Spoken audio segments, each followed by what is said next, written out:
noches, El Salvador, bienvenidos sean todos ustedes esta noche juntos para disfrutar su entrevista 8 en punto. Arrancamos la semana, señores, disfrutando las mejores entrevistas de Canal 33, por supuesto, 8 en punto.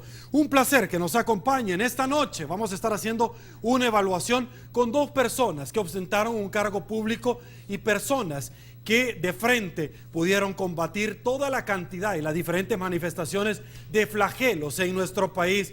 Vamos a hablar sobre el análisis de estrategias de seguridad, situación de seguridad en nuestro país y, por supuesto, postura ante el diagnóstico y recomendaciones del exalcalde de Nueva York, Rudolph Giuliani. Esa es nuestra apuesta de esta noche. Si come, si cena, buen provecho, señores. Con gusto en estudio le damos la bienvenida al licenciado Mauricio Sandoval, exdirector de la Policía Nacional Civil. Don Mauricio, un gusto, gracias por acompañarnos. Muchas gracias por la invitación. Gracias a usted. También, señores, con gusto nos acompaña el licenciado Henry Campos, ex viceministro de Justicia. Licenciado, un gusto por acompañarnos en su casa también. Bueno, mucho gusto estar con ustedes. No, gracias a ustedes dos por hacernos parte de su agenda y a usted también, El Salvador, por permitirnos muy gentilmente poder estar con usted en la comodidad de su hogar. Saludamos a Banco Agrícola porque noche tras noche hace posible el primer segmento de esta, que es su entrevista, 8 en punto.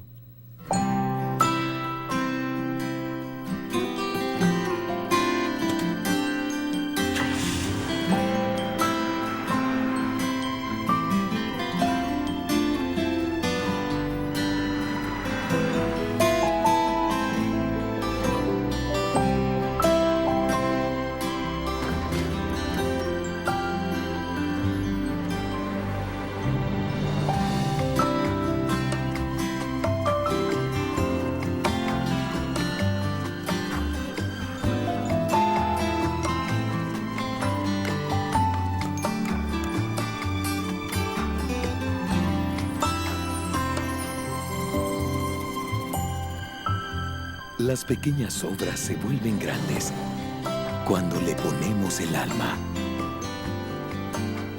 Banco Agrícola, El Salvador, cuenta con nosotros. Cada recomendación que he hecho se ha implementado en alguna parte. La mayoría en Nueva York, pero en algunos lugares no en Nueva York, sino en otras ciudades de los Estados Unidos, o tal vez en México, o en Bogotá, o en Kiev, y todas han funcionado. No hay razón por qué creer que estas cosas no van a funcionar. Esto no quiere decir que van a funcionar de la noche a la mañana. Y no quiere decir que van a dar resultados que no pueden revertirse si uno se aleja. Hay que mantenerlos. Un desafío importante es generar más y mejores empleos, crear oportunidades de superación, reducir las desigualdades. Para lograrlo, el país necesita de ustedes, los empresarios, con una carga impositiva tan baja como la que tiene el nuestro. Por esta razón, he dado instrucciones al comisionado presidencial de seguridad de focalizar los recursos de los ministerios en las 50 zonas priorizadas.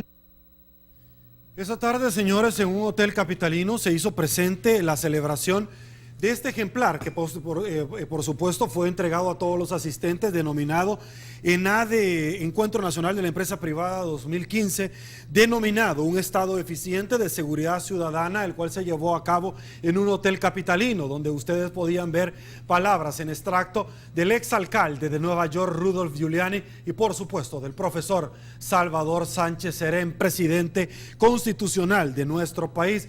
Arranco con usted, don Mauricio, y es que en alguna medida se ha esbozado palabras muy duras que en el pasado otros actores ya las han dicho acá en nuestro país. Y fíjese bien usted, de los principales factores que influyen para que una estrategia no funcione, sea cual sea, señores, según dijo el exalcalde, es que los planes implementados se manejen de forma política, es decir, no, mire, eso está bien, pero no hay que implementarlo porque el costo político que vamos a tener para el partido es muy grande, entonces esto mejor no, más tarde, y jamás se hace.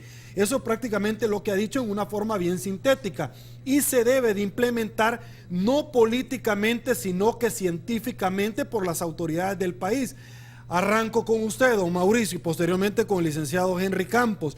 Se ha politizado el tema de la seguridad cuando se tienen 30 homicidios el pasado fin de semana largo en nuestro país. Por favor. Bueno, Sergio, la verdad es que esta discusión sobre la politización del tema ya se ha tenido en diferentes momentos y se ha hecho el señalamiento de que esto tiene que sacarse de la política, hablando de la política partidaria, porque definitivamente la seguridad sí es política de Estado, hay política criminal, pero el problema es que se ha mezclado con los temas partidarios y con los pensamientos que tienen los diferentes partidos políticos con respecto a cómo debe manejarse el tema. Ya hemos visto pues en el pasado que inclusive se ha usado en campañas electorales como propuestas electorales que están más bien respondiendo a una necesidad urgente de la población en cuanto a la molestia que tienen, con medidas duras y no necesariamente con las medidas técnicas que deben de ser implementadas.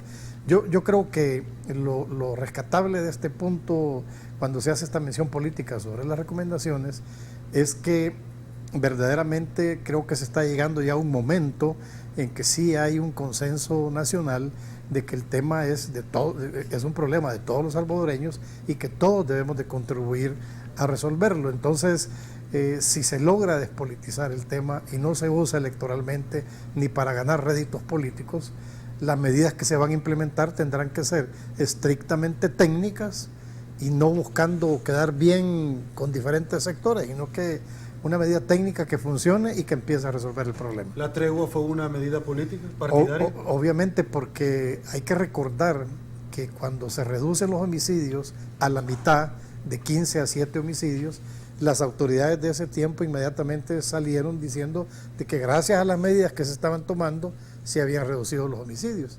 Y un medio digital publicó y develó de que se trataba de un arreglo bajo la mesa, que era un acuerdo que se había hecho con las maras y que se les habían dado privilegios y una serie de problemas que inclusive hasta han llegado a ser hasta cierto punto ilegales, que la Fiscalía ha estado investigando, y se vio pues claramente que era una intención de usar políticamente el tema. Bueno, y eso en algún momento se esbozó. Más tarde, el mismo presidente de la República, don Salvador Sánchez Serén, determinó que la actitud del gobierno no había sido, me estoy refiriendo al gobierno del señor Funes, no había sido únicamente de un simple facilitador.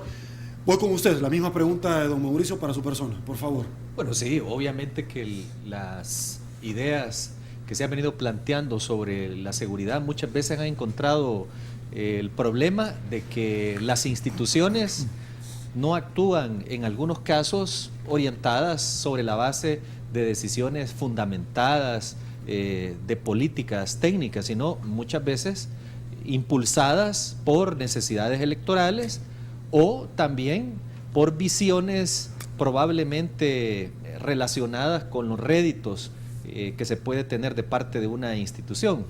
Entonces, una de las necesidades que no solo el señor Giuliani ha planteado, sino desde hace muchos años también han habido otras voces en el país que han planteado la necesidad de que haya acuerdos entre las diferentes instituciones y entre los diferentes partidos, de tal manera que se pueda hacer un esfuerzo efectivamente técnico y científico para superar nuestros problemas. También Giuliani se refirió, licenciado Campos, a la falta de recursos en el sistema judicial, pero particularmente habló de las bondades del sistema de huellas digitales. Nos ayudó, esbozando obviamente de parte de la vivencia que él había tenido, nos ayudó a liberar inocentes y a capturar criminales, pero adicionalmente, ¿es posible, le pregunto yo a usted, que en lugar de usar los fondos recién aprobados por parte de los diputados de la Asamblea Legislativa, 44.8 millones para la construcción, equipamiento y modernización de oficinas, se pueda digitalizar el sistema de justicia como se ha realizado en los Estados Unidos de Norteamérica? Yo creo que se pueden hacer muchísimas cosas con tal de que exista una focalización adecuada de los recursos. Muchas veces no es la falta de recursos, sino particularmente que no se han usado adecuadamente esos recursos o no se han traído y aquí al uso adecuado. Y aquí la responsabilidad es de varias instituciones, es decir, porque, por ejemplo, en la asignación de recursos tanto participa la Asamblea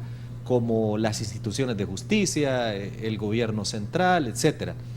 Si existen algunos recursos que se están utilizando para determinadas áreas y que probablemente son beneficiosos, pero también es posible tener en cuenta cuáles son las proyecciones, las necesidades más agobiantes, las necesidades más importantes que tiene el país, que en este momento pueden ser las de seguridad. Y en ese sentido se pueden hacer muchas cosas, no solo lo de las huellas digitales, también tenemos un problema con digamos, el laboratorio de ADN. No hay no hay aquí un archivo o registro nacional de ADN de todos los ciudadanos, lo cual facilitaría muchísimo el tratamiento de la escena del delito y la resolución inmediata de los casos. Qué bueno que usted mencionó eso antes de pasar con don Mauricio. El exalcalde Rudolph Giuliani viene precedido por logros susceptibles de apreciación, no solamente en Nueva York, en otros estados de los Estados Unidos de Norteamérica, también en México, también en Bogotá, Colombia. Pero yo quiero ser enfático con usted particularmente porque usted se refirió a eso y los amigos televidentes que nos sintonizan porque yo ya lo he esbozado. No se necesita ser científico en energía nuclear, licenciado Campos, para darse cuenta con mucho respeto que parte o todo de lo que ha esbozado el asesor, muchas personas ya lo han dicho, pero que nadie lo quiere implementar en este país. Claro, y esa quizás es una de las diferencias en cuanto a que lo diga Juan Pérez y que lo diga Giuliani. Entonces eso también de alguna manera ayuda para poner el tema con luces y con pantallas y con la atención debida de la ciudadanía, porque muchas de estas cosas que se han dicho están, por ejemplo, en un estudio que hizo la AID sobre los problemas que tenía la policía. Está también un informe de la Comisión de Justicia del año 2008, de Justicia y Seguridad, y también en esta misma... ¿Del año 2008? Del año 2008. Okay, y también, ¿qué hubiera pasado si se hubiera implementado en el 2008? Digamos que ya estaríamos un poquito más adelante en la resolución de los casos y también en una reducción ¿Y qué más efectiva de los ¿Qué se delitos. hacen esos estudios, además de agarrarlo y ponerlo a la par de la puerta para que el viento no la cierre? Pues se supone que se les tiene que dar seguimiento y esto se tiene que, digamos, entregar a los responsables de planificación, pero para que el personal de planificación de las diferentes instituciones lo tome y lo haga efectivo, debe haber un liderazgo que obligue a ejecutar, porque muchas veces existen una cantidad enorme de proyectos, de planes, pero para que se lleve a la práctica debe de partir desde la cabeza o las cabezas hasta el último de los miembros del sistema de justicia penal. Y me estoy refiriendo a las diferentes instituciones como Fiscalía, Procuraduría, Tribunales de Justicia, Policía, el Instituto de Medicina Legal, etcétera. Perfecto. Dicen que la diferencia conceptual entre un estadista y un político es que el estadista piensa en la próxima generación y el político piensa en la próxima elección. ¿Quieres saber a qué me estoy refiriendo? Quédese con nosotros. Pausa. Volvemos.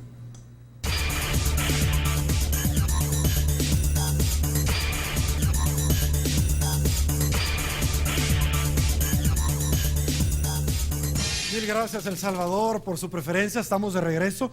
Y había dejado sentada una pequeña reflexión. ¿A qué me refiero? Precisamente a eso.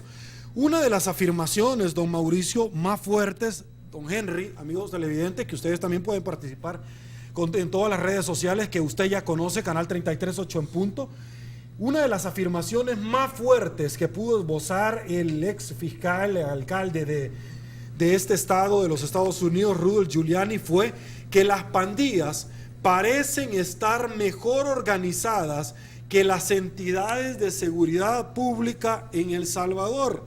¿Qué opinan ustedes al respecto? Es decir, Mientras los políticos están más preocupados, estoy hablando de los funcionarios de segundo grado, en buscar su reelección, que en combatir y ponerse de acuerdo al crimen organizado, pareciera que el crimen organizado detrás de bambalinas se mata de la risa de los políticos que tenemos o de las personas que tienen el inmenso privilegio, pero la gran responsabilidad de sacar adelante este tema. Por favor. Es que la realidad es que el fenómeno de las maras, tal como ha venido desarrollándose, como ha venido evolucionando, realmente es bastante crítico, porque en diferentes momentos se ha señalado el grado de organización que tiene, cómo han ido creciendo, cómo van controlando territorios, cómo van variando en la organización de la gente que la integran, su sistema de inteligencia, logística, recursos, armamento. La verdad es que ellos han venido trabajando fuertemente y desarrollando toda su actividad criminal y han llegado a un punto muy serio en este momento en el país que está a punto de salirse del control. Y hace un momento se mencionaba el tema de los recursos y el tema de la voluntad política. La verdad es que en recursos, una buena eficiencia en la ejecución de los presupuestos, una reorientación del presupuesto, una buena definición de prioridades en el país, creo que no amerita poder establecer o señalar de que por falta de recursos no salimos adelante. Yo fui director de policía 4 años y en promedio los 4 años se manejaron con $100 millones al año. Actualmente tengo entendido que hay $300 millones de fondos destinados a la policía y es cierto que han pasado 10 años en el tiempo, pero la inflación o el valor real no es para tanto decir, mire, se ha triplicado la necesidad, cuando más bien el problema que se ha triplicado es el de la delincuencia. Ese por el lado de los recursos, o sea que esto de los fondos puede ser resuelto con una buena administración de presupuesto. Con respecto a la voluntad política, que también mencionó Giuliani, habría que agregarle la capacidad técnica que deben tener los mandos medios, los funcionarios, los que están manejando las diferentes instituciones en el país, porque puede haber una gran cantidad de planes, puede haber una decisión política que en estos momentos posiblemente en el país ya se alcanzó con el Consejo de Seguridad Nacional, que ya hay un consenso. Yo creo que es muy importante hacer énfasis en este momento en la contribución del sector privado para presentar un documento y traer un asesor. O sea, es una voluntad clara de participación ciudadana en tratar de resolver un problema. Y yo creo que en la parte política quizás ya se llegó a ese consenso total. Ahora viene la ejecución de las diferentes recomendaciones que están planteadas a lo largo de todos estos años y que hay más que suficiente detalles técnicos para poder trabajar y empezar a resolver el problema. Perfecto, licenciado Campos, voy la misma pregunta con usted. Bueno, yo creo que en el tema de hacer una realidad los planes, obviamente que es importante contar con los recursos, ¿verdad? Pero sí estoy de acuerdo en que la priorización, la focalización, la capacidad administrativa, la capacidad de organización mejoran las condiciones para poder alcanzar esas metas. Aquí hay casos de instituciones públicas que, por ejemplo, gastan 17 millones y únicamente reciben, digamos, como beneficios para el país 15 millones. Y además lo que hace esta institución ya tiene una ejecución adicional por parte de una corporación, por ejemplo, pública. Entonces hay que revisar también cuál es la organización del Estado, sus instituciones, sus funciones, para hacer más efectivo el Estado. Pero eso no pasa por la decisión de un solo miembro del sistema, sino que esto lo tienen que acordar los diferentes grupos políticos, las diferentes instituciones del sistema de justicia penal, para hacer realidad, digamos, una política de racionalización, de priorización y de focalización que nos haga más efectivos en la lucha contra el delito y en la prevención de la violencia y el delito. Perfecto. Yo les voy a transmitir a ustedes frases que me llamaron muchísimo la atención por el caballero en comento que nos visita en nuestro país y por supuesto que es el autor de este resumen ejecutivo para recomendaciones que ciertamente le está realizando al Ejecutivo para implementar. Una de las cosas que a mí me llamó la atención, y lo voy a decir así como viene, y obviamente voy a tratar de omitir adjetivos peyorativos que él esbozó. Uno de ellos es: ¿qué tiene que estar haciendo un teléfono celular al interior de un centro penal? Frase número 1, me quedo con esa, por favor. Bueno, es que el desarrollo que ha tenido la criminalidad en el país a este punto ya realmente es intolerable, porque esa pregunta se la hacen todos los ciudadanos en el país. ¿Cómo es posible de que en un centro penal pueda circular tanto ilícito, puedan existir tantos privilegios y que no exista un control de las prisiones con respecto a los reclusos que están ahí? Ustedes vieron que hoy a fines de abril, que fue esta crisis y que sigue pues de los asesinatos diarios, hubo una propuesta de las maras con respecto a cuáles eran los puntos que ellos ponían en una propuesta que hizo Mijango y lo que esperaban del gobierno. Esta propuesta trae 13 puntos de las maras y ahí al enumerarlos van de que ellos van a dejar de asesinar, que van a dejar de extorsionar, que van a dejar de desaparecer personas, que van a liberar territorios, que van a dejar de acosar las escuelas.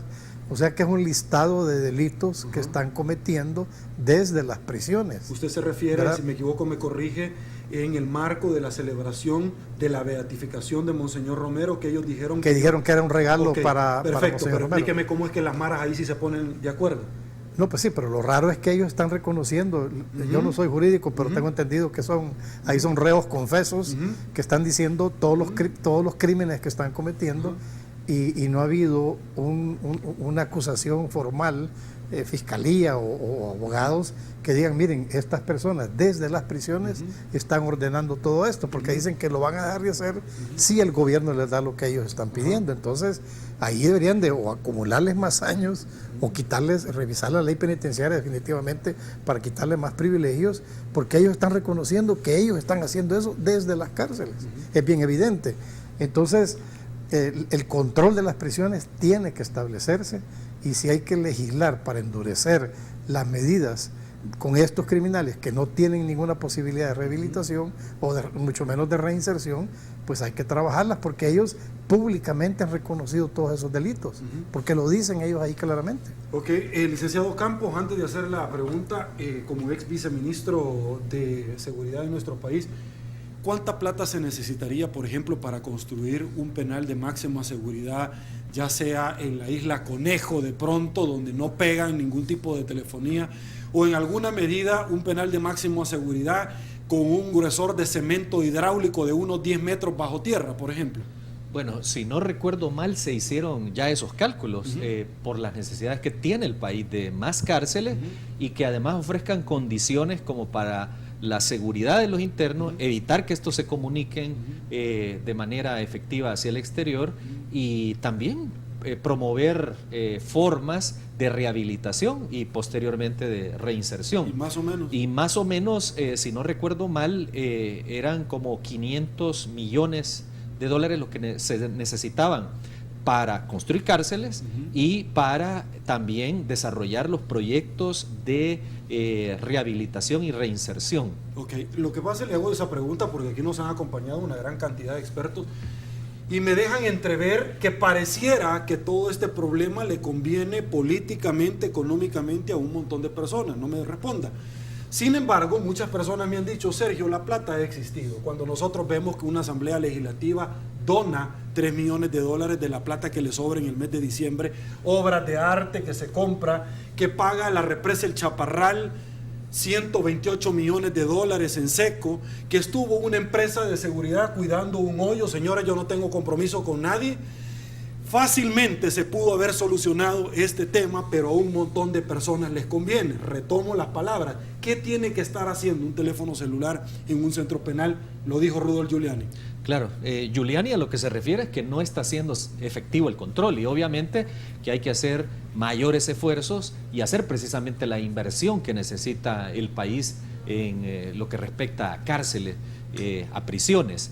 y además en tecnología adecuada. Otro tema también es que algunas medidas han probado ser efectivas. Por ejemplo, recientemente estos cambios que hizo la Dirección General de Centros Penales de llevar a todo un grupo de una mara o de una clica hacia otro penal distinto y traerse al otro grupo a un lugar diferente, rompiéndoles todas las estructuras, digamos, de apoyo y manutención para sus operaciones, fue exitosa porque eso derivó en que las propias maras dijeron que iban a decretar una tregua. ¿Pero por qué razón? Porque habían perdido sus conexiones con la calle. Normalmente las relaciones de las maras siempre han sido caóticas, es decir, no se ha establecido así como un líder preciso, y en algunos casos incluso hasta se han construido liderazgos ficticios para darle como cobertura a un líder que está dispuesto a hacer lo que la autoridad quiere. Entonces, esa es una relación un poco difícil como para establecer un liderazgo vertical como sí puede tener una institución. Pero, sin embargo, esos grupos, esas relaciones de interdependencia, en algunos casos se han roto y eso ha sido efectivo. Pero se necesita hacer más precisamente en el tema de infraestructura carcelaria y en el desarrollo de esos programas. Perfecto, vamos a una pausa, señores, quédense con nosotros, volvemos.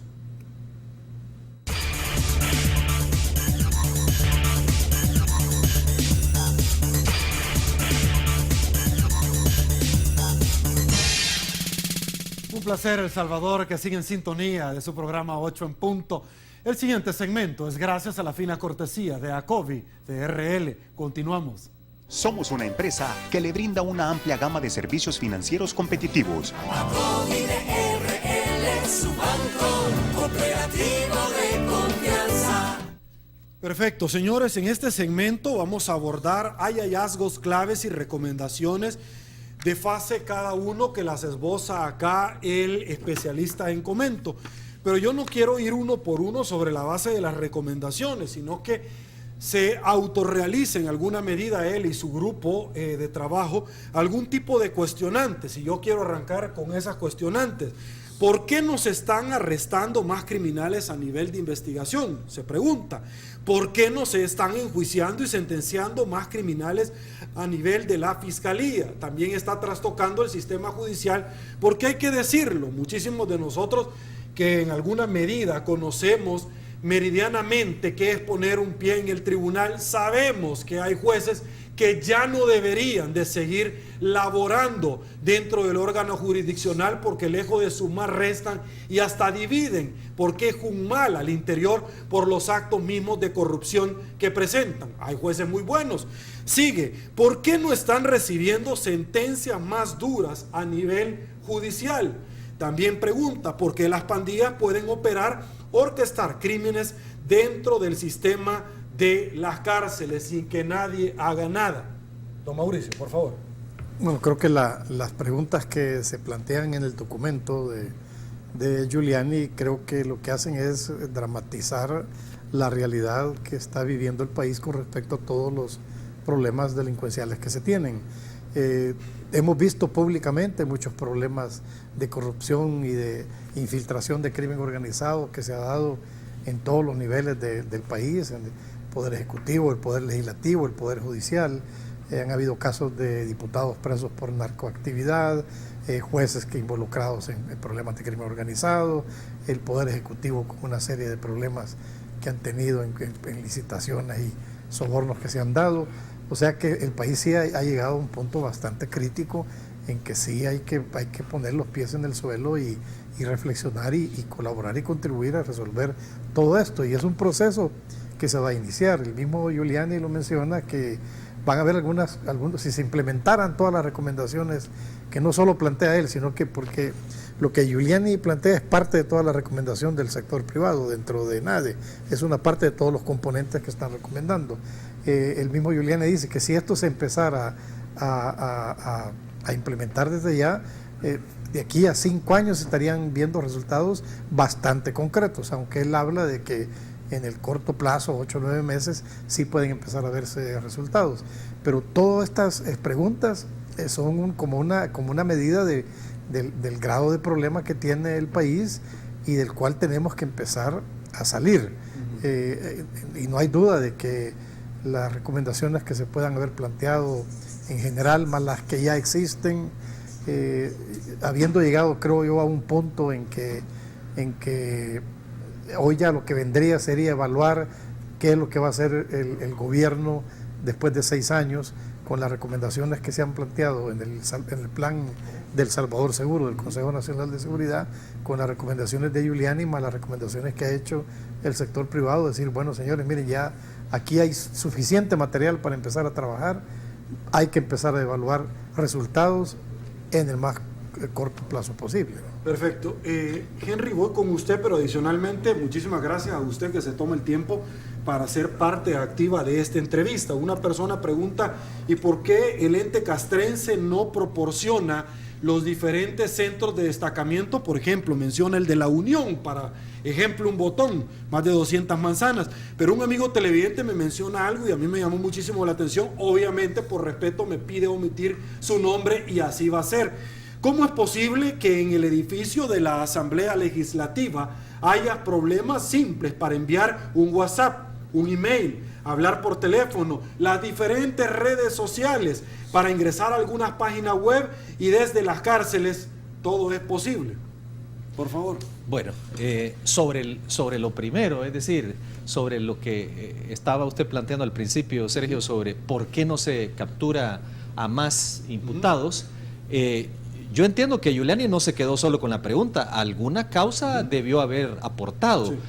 Lo que sí sé yo es que hay una infinidad de estudios de organismos internacionales, incluso hay un famoso estudio del año 2005 del PNUD que estableció cuáles eran las condiciones de la tasa de impunidad en los casos de homicidio, y que más del 97% de los casos de homicidio no se podía obtener una sentencia condenatoria, y en la mayoría de casos ni siquiera llegaban a tribunales, obteniéndose tasas de condena muy, pero muy bajas, de apenas el 2.7%. Y las causas son variadas, desde el mal tratamiento de la escena del delito, falta de recursos en el área tecnológica, falta de aplicación adecuada de la prueba científica, dependencia de los testigos, tardanza de las instituciones en llegar al lugar de los hechos, bueno, en fin.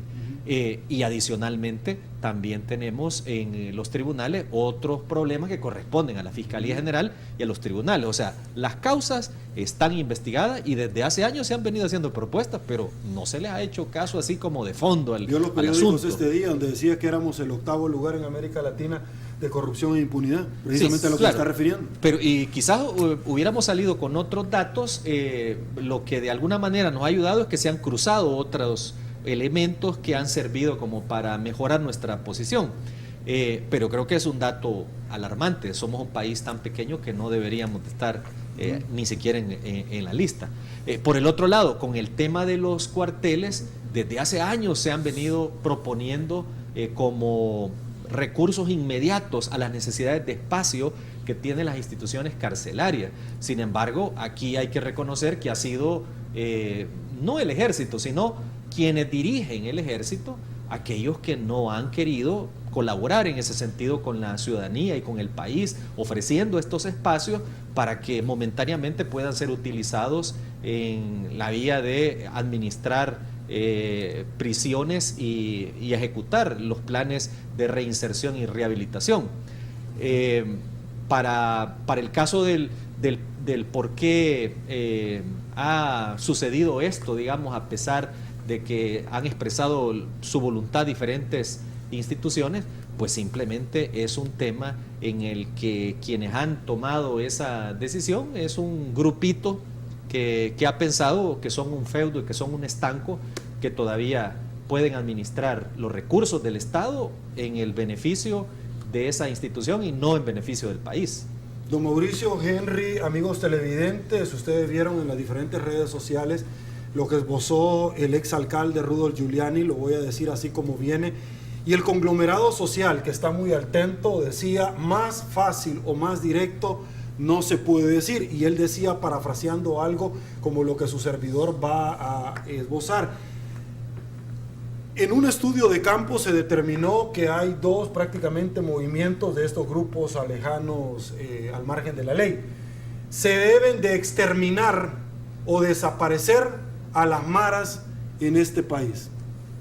¿Qué opinión le merece, Mauricio?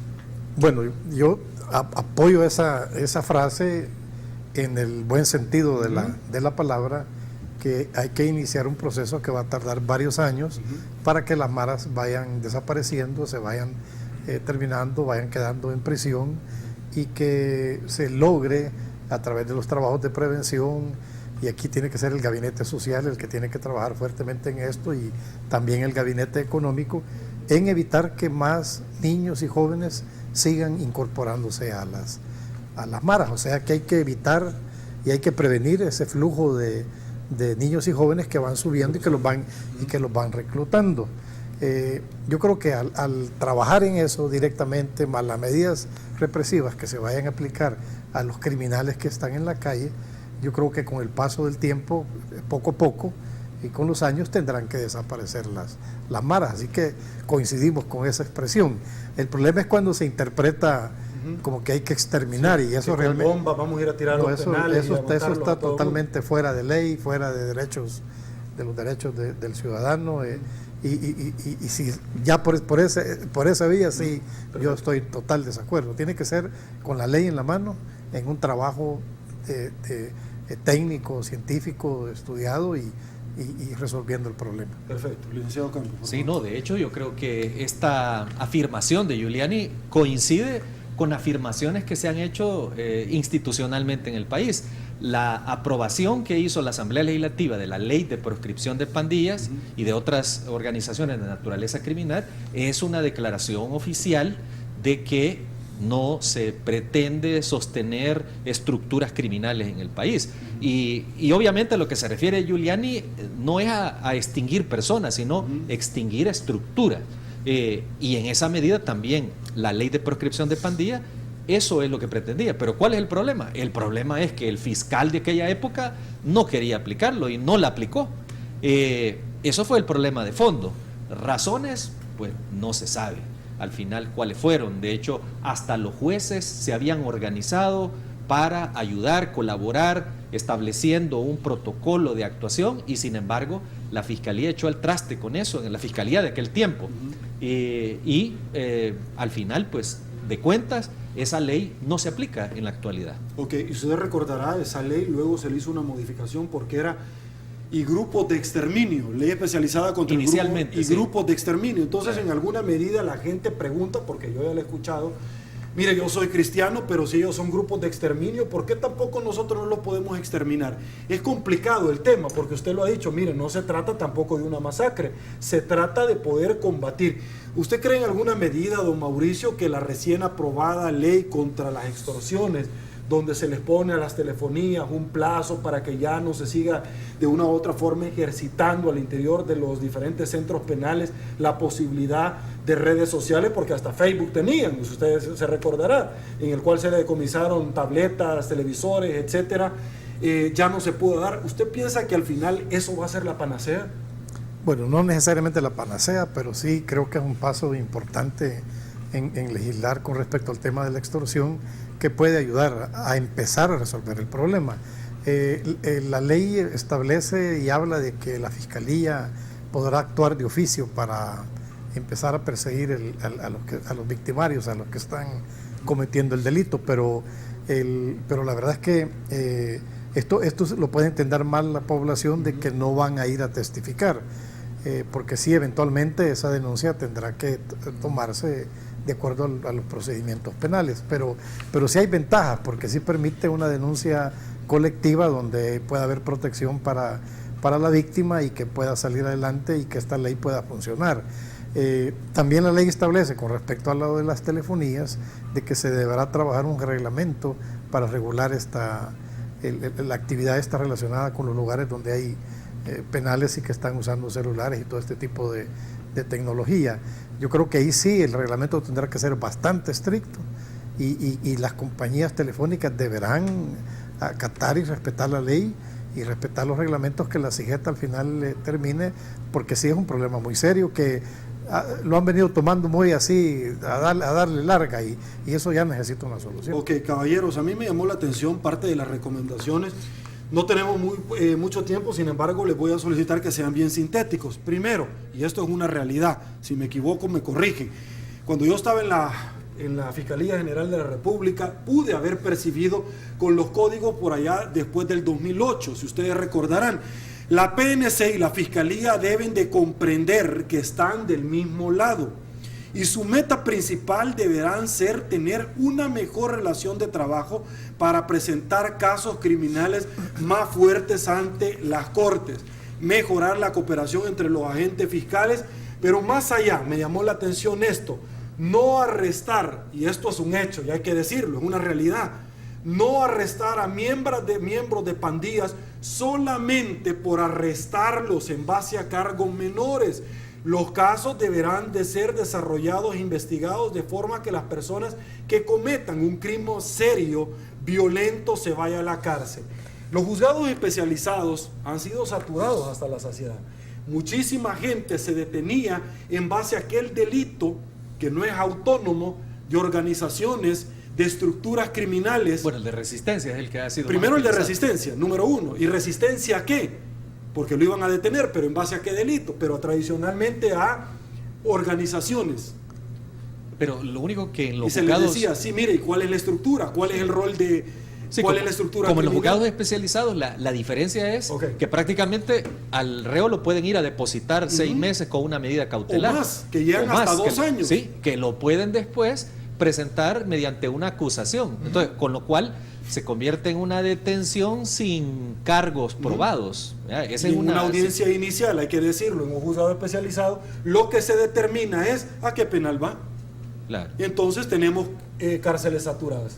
¿Qué opinión le merece a usted? Es decir, parte Es de que las recomendaciones donde dice, señores, hay que revisar y no mandar a todo el mundo porque se le quedó viendo mal a un penal. Es que adicional a los problemas esos, también de interpretación de la ley, se suma de nuevo la politización del tema, porque los mandos empiezan a entrar en la discusión política de los problemas y empiezan a echarse la culpa de que el caso se cayó porque la fiscalía no lo presentó bien o la fiscalía dice que la policía no completó todos los procedimientos.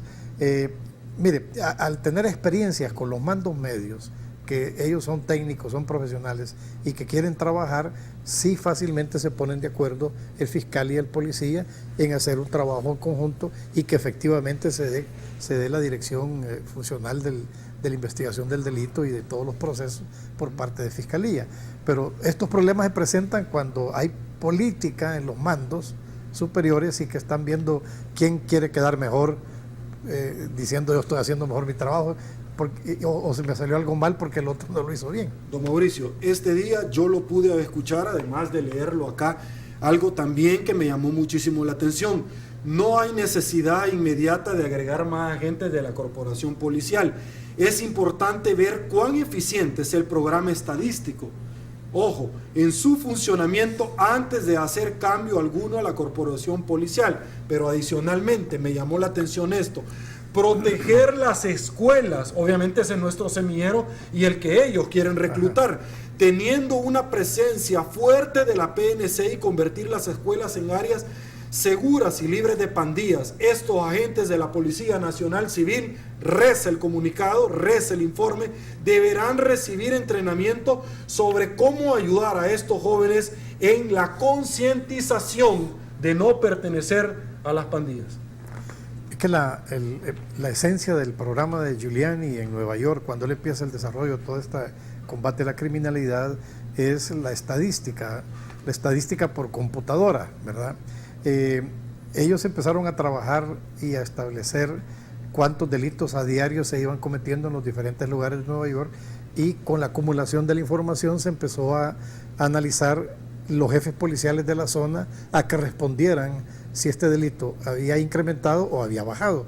Eso controlaba la eficiencia de la policía, y los jefes policiales estaban obligados a dar resultados, porque estaban frente a los mandos superiores, y con esa estadística, pues ahí sí era un resultado que se iba midiendo día a día. Este sistema era trabajando los martes y los jueves. Yo lo pude ver a fines del año 99 funcionando, y es un sistema que funciona perfectamente para el resultado y rendimiento y efectividad de los policías. Luego todo esto se fue perfeccionando para llegar ya a ubicar los lugares que requieren de una policía más específica con respecto al problema que se está viviendo.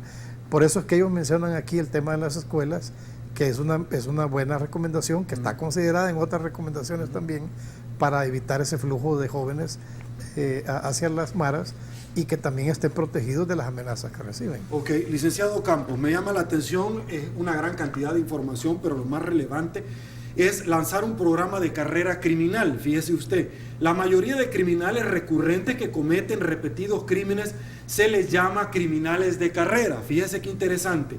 Estos deben de estar encarcelados que aseguren en alguna medida que el criminal de carrera esté completamente lejos de la sociedad, para que no termine siendo un sensei o el maestro de otras personas que en alguna medida van a cometer delitos. Le pregunto yo a usted, a mí se me viene a la mente, por ejemplo, una serie en los Estados Unidos donde agarran a un grupo de estudiantes y así como los llevan al zoológico les dicen: papito, y los vamos a llevar a Mariona. Si ustedes llegan a delinquir, así van a terminar. Véanlo bien, tómense una foto, una selfie, así van a terminar. ¿Eso nos podría ayudar? Bueno, quizás comenzando sobre lo primero de su pregunta, sí. Con relación a que si podemos encarcelar a los criminales de carrera.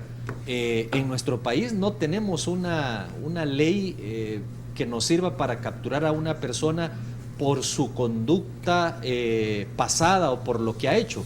Lo que sí tenemos es una ley que permite capturar a una persona por lo que hace, por cada delito. Entonces, lo que también permite el sistema es no darle oportunidades de salida. Lo que sí mejoraría es que, al tener perfiles criminológicos construidos adecuadamente, esto nos permitiría como ya identificar criminales en serie y de esta manera actuar también anticipadamente. Perfecto, vamos a pausa, volvemos.